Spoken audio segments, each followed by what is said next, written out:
భారతదేశంలో అత్యంత మద్యం తాగే జనాభా ఉన్న రాష్ట్రాలేంటో మీకు తెలుసా? ఇప్పుడు తెలుసుకుందాం. టాప్ 1లో అరుణాచల్ ప్రదేశ్ 52.7% మంది తాగేవారు ఉన్నారు.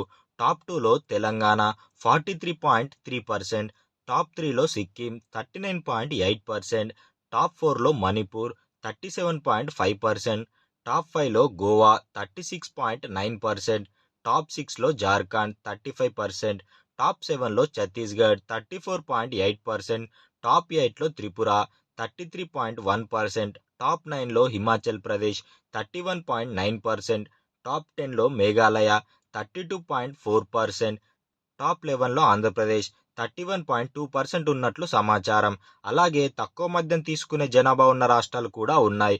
మొదటిగా లక్షద్వీప్ 0.4%, గుజరాత్ 5.8%, జమ్మూ అండ్ కాశ్మీర్ 8.7%, రాజస్థాన్ 11%, మహారాష్ట్ర 13.9% నుంచి 41.5% దాకా ఉన్నారు.